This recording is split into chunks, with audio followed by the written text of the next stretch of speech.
골로새서 2장 11절 말씀 다 같이 한 목소리로 받들어 읽도록 하겠습니다.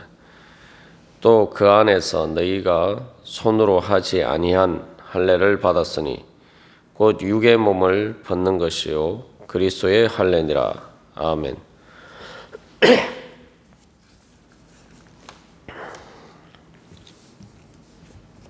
이 11절 말씀을 통해서 사도 바울은 예수 그리스도를 믿는 믿음으로 받은 세례에 대해서 바로 손으로 하지 아니한 할례라고 하고 있습니다.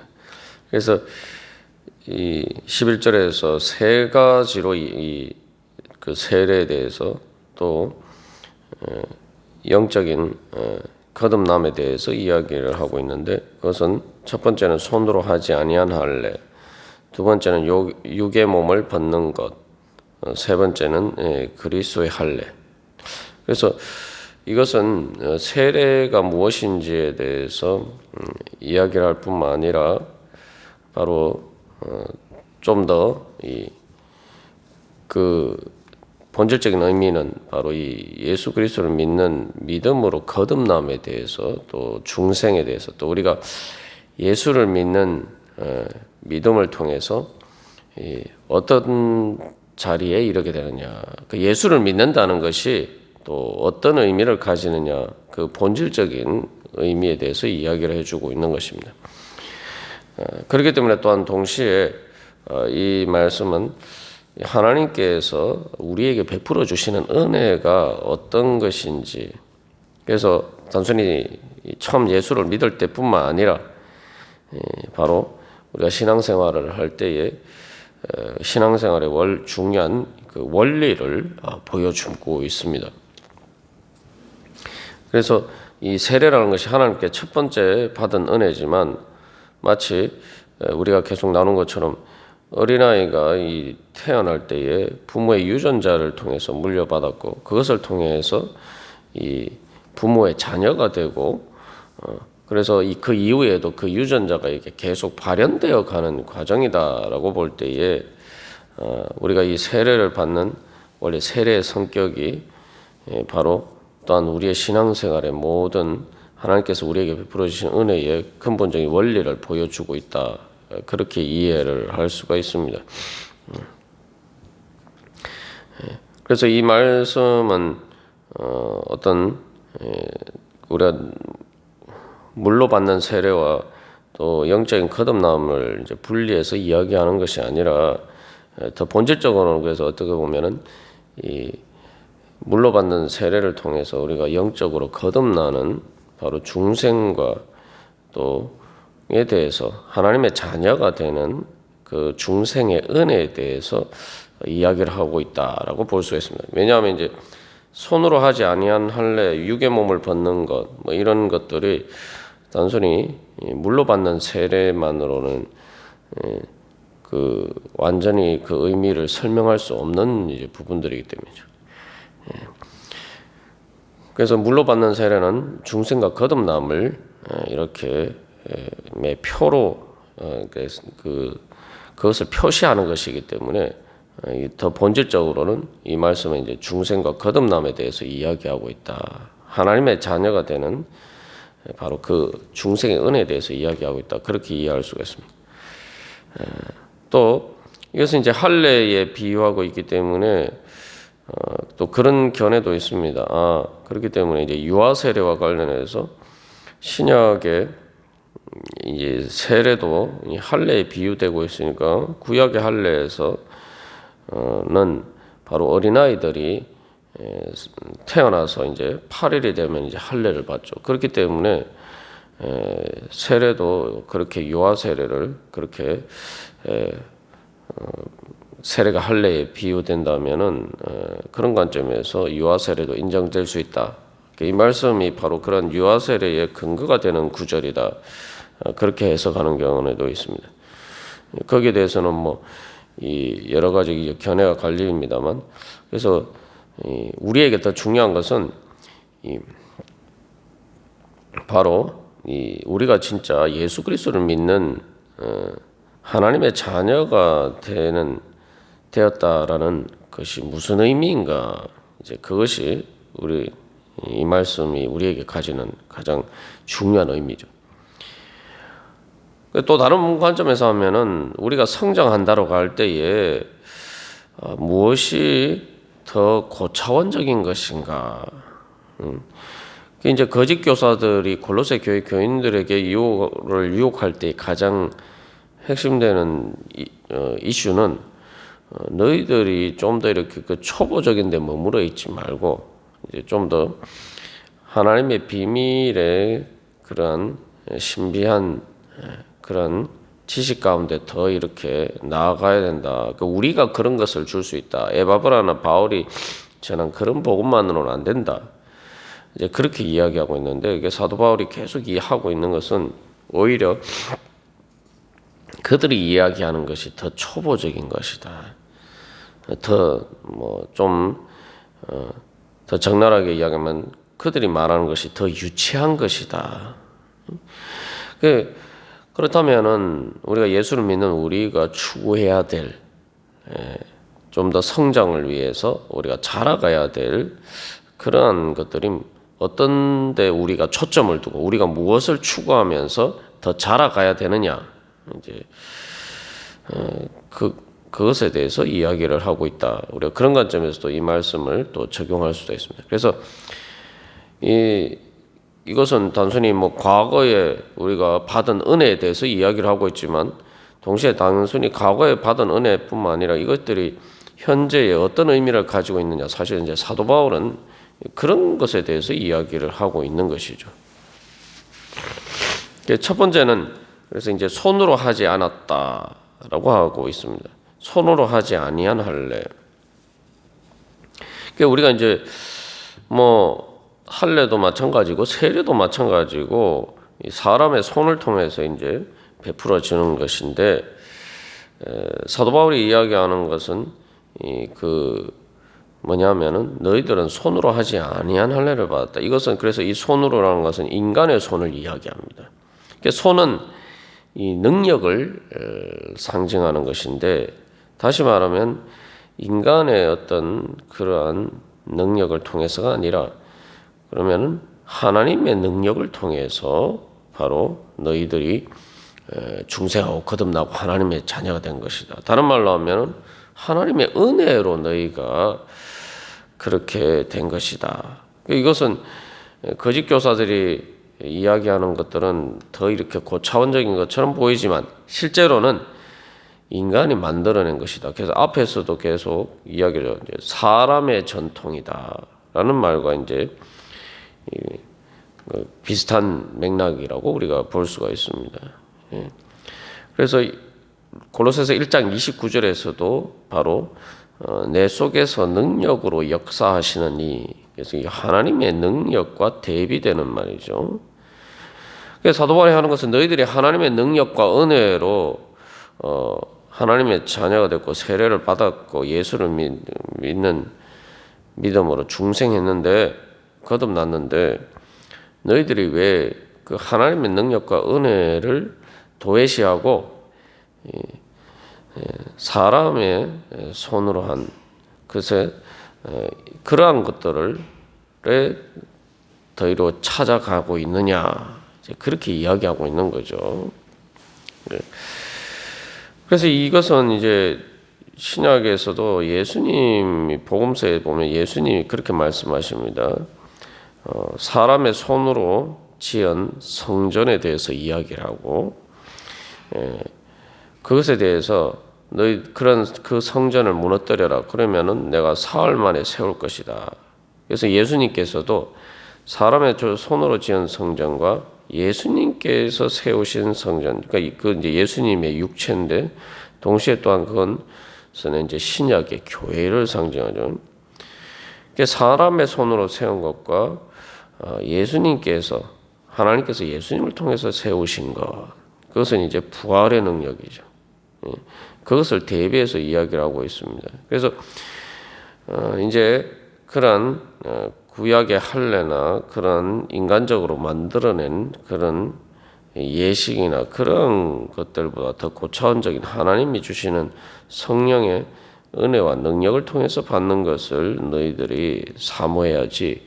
왜 그것들을 이미 받아놓고 그것은 찾지 않고 엉뚱한 더 이렇게 능력이 없는 그런 사람의 손으로 하는 그러한 할례를 추구하고 있느냐, 그렇게 이야기하고 있는 것입니다.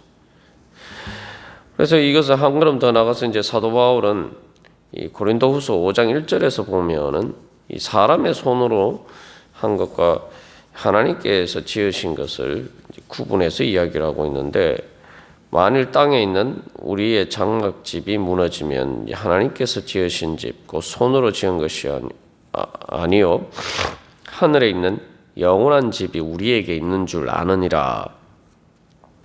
그래서 여기서도 땅에 있는 우리의 장막집과 하나님께서 지으신 집, 손으로 지은 것이 아니요 하늘에 있는 영원한 집을 이야기하고 있죠. 그게 뭡니까? 바로 땅에 있는 우리의 장막집이라는 것은 우리의 이 육신을 이야기합니다.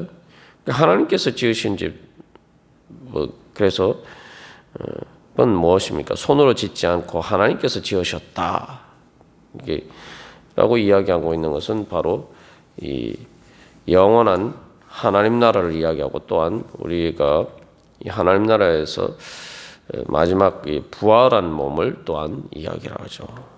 그래서 이 땅에 그냥 하나님의 능력과 은혜에 의한 것이 아닌 자연적인 것을 이제 손으로 한 것이다. 그러나 하나님의 능력과 은혜로 한 것은 바로 하나님께서 지으신 집이다, 그렇게 이야기하죠. 그래서 스데반도 이제 순교하기 직전에 그 전한 말씀에서 지극히 높으신 이는 손으로 지은 곳에 계시지 않는다라고 이야기해요. 그래서 이것은 이제 눈에 보이는 이제 성전을 이야기하죠. 그 눈에 보이는 사람의 손으로 지은 성전은 눈에 보이지 않는 하나님께서 베풀어 주신 그 은혜와 능력을 가시적으로 표시하는 것인데, 오히려 거꾸로 돼서 그 본질적인 하나님의 은혜와 능력을 따르지 않고 그것을 바라보지 않고 눈에 보이는 가시적인 그 표시를 더 중요시하고 그것을 이제 더 고차원적인 것으로 생각하면 이제 문제가 되죠. 그래서 그 눈에 보이는 표시라는 것은 그냥 이렇게 예를 들면은 뭐 학생들에게 이렇게 뭔가를 가르칠 때도 보면은 사실 이제 말로 이렇게 설명을 하면은 잘 이해를 못하기 때문에 쉽게 이해할 수 있도록 뭐 그림을 그려서 이제 이야기를 한다든지 뭐 이런 것에 비추어서 이해를 할 수가 있죠. 근데 그 눈에 보이는 그림이나 이런 것들을 만 바라보고 그것을 통해서 이해를 해야 될 것을 보지 않으면은 그게 다 아무 소용이 없는 것이죠.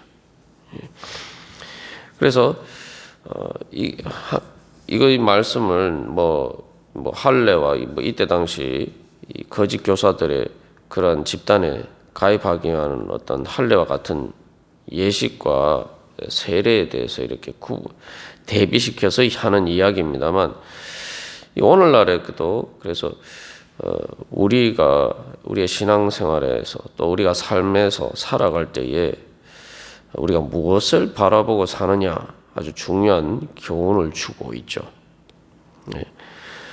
그것은 바로 내가 사람의 손으로 한 것이 다인 것처럼 생각하고 그렇게 살아가고 있지 않느냐. 뭐 단순히 눈에 보이는 종교적인 예식과 관련된 그런 문제뿐만 아니라 우리의 삶의 원리에 있어서도 내가 예수를 믿고 거듭난 것은 눈에 보이지 않지만 그러나 그것들이 모든 삶에 가시적으로 결국 그 영향을 미치는 바로 영적인 하나님의 은혜와 능력을 통해서 내가 하나님의 자녀로 태어났단 말이에요. 그러면 그 다음에 어떻게 살아야 됩니까? 바로 그 영적인 것을 따라서 살아야 되는데, 그래서 11절에 그 다음에 두 번째 이야기하는 게 육의 몸을 벗는 것이다 라고 이야기하는데, 육신의 눈에 보이는 것만을 따라 살면은 우리가 하나님의 은혜와 능력을 도대체 믿고 있느냐라는 거예요. 그래서 여기서 한 가지 우리가 기억해야 할 것은, 사람의 손으로 지은 것과 하나님께서 지으신 것을 구분하고 있는데, 우리가 사람의 손으로 지은 것만 보고 살아가고 있지 않느냐. 그래서 우리가 반드시 기억해야 될 중요한 교훈은, 이것이 우리의 삶에 적용될 때는 내가 아무리 힘쓰고 애쓰고 내 손으로 죽을 힘을 다해서 해도 하나님의 손으로 하시는 것을 따라갈 수가 없다는 거예요. 그래서 사도 바울이 이야기한 것처럼 땅에 있는 우리의 장막집이 무너진다는, 그게 이제 단순히 뭐 우리의 몸뿐만 아니라 결국은 우리의 인간의 손으로 한 모든 것들은 결국은 다 무너지게 돼 있어요. 아무리 잘 지어도. 그러나 하나님의 손으로 하신 일만이, 하나님의 능력으로 하신 일만이 우리에게 영원한, 말 그대로 영원한 집이 될 수가 있다는 거죠. 그러면은 인생을 살아갈 때 무엇을 바라보고 살아야 된다? 하나님의 손으로 하시는 그것을 사모하면서 내가 하나님의 그 능력의 손으로 나를 어떻게 이렇게 하나님께서 나를 다듬어 주시고, 내가 그 하나님의 손길에 내 자신을 맡기는 가운데 하나님의 인도하심을 따라서 내가 어떻게 하나님의 손에서 내 인생이 만들어져 가고 지어져 갈 것인가, 하나님의 집으로 지어져 갈 것인가, 우리가 바라보고 소망해야 되고, 소망하고 또 우리의 삶에서 추구해야 될 것은 이제 그것이죠.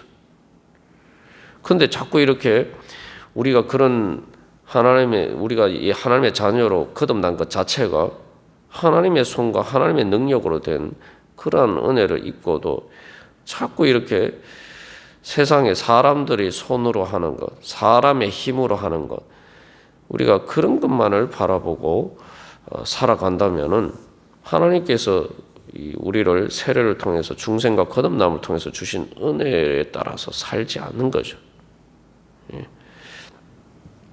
그게 현실적으로 또 우리의 삶을 살아갈 때에도 결국 저도 이제 인생을 살아보면서 경험하는데, 내 손으로 내 머리를 굴려서 열심히 해봐야 하나님께서 이 능력을 주시지 않고 하나님께서 은혜 베풀어 주시지 않으면은 안 됩니다. 그러나 내 인간적인 관점에서 봐서는 뭐 이거 되겠나, 정말 전혀 이렇게 희망이나 가능성이 전혀 없다라고 생각하지만 하나님께서 말씀하시면은 되더라는 거죠. 하나님께서 뜻하시고, 그래서 내가 하나님의 그 뜻에 순종하면은 전혀 안 될 일도 된단 말이죠. 근데 이제 우리가 어리석어서 자꾸 이렇게 어떻게 하면 내가 하나님의 손이 나를 통해서 내 삶 가운데 역사하도록 내가 내 자신을 드릴 것인가, 하나님의 손길에 내 자신을 맡길 것인가, 여기에 대한 별 우리가 관심 없이 그렇게 살아갈 때가 많습니다. 그래서 하나님의 손으로, 하나님의 그 능력으로 우리에게 은혜 베풀어 주시는 것을 우리가 그 은혜를 받지 못하고 자꾸 하나님의 손길을 떠나서 내 손으로 뭔가를 해보려고 하는 그런 어리석은 자리에 설 때가 많단 말이죠. 그래서 이 11절 말씀에서 이 손으로 하지 아니한 할례를 받았다. 우리의 삶에서도 우리가 인간의 손으로 하지 아니한 하나님의 은혜와 능력으로 우리에게 베풀어 주신 그 하나님의 자녀가 되는, 또 성령을 통해서 우리의 영이 거듭나는 그런 은혜를 받았는데, 이제 그것에 따라서 살아야 되는데 우리가 과연 그렇게 살고 있는가? 그래서 나는 어떤 집을, 어떤 인생을 지어가고 있는가? 하나님께서 세례를 통해서, 우리 거듭남을 통해서 그런 영적인 하나님께서 지으신 집을 세워주시기 위해서 그 기초를 다 닦아주시고 토대를 다 놓아주셨는데 우리가 그 위에 얼마나 하나님의 손으로 지으신 그 집을 짓고 있느냐. 우리 자신 돌이켜보면서 다시 한번 그래서 우리가 기도하는 것도 그것도 아닙니까? 하나님의 손길에 맡기는 거죠. 하나님의 손길이 나를 통해서 역사하실 수 있도록 우리 자신을 하나님의 손에 맡기는 겁니다. 우리가 그런 믿음으로 주님, 오늘도 주님의 손으로 제 삶을 세워 주시옵소서. 우리가 그렇게 고백하면서 다 같이 기도드리시겠습니다.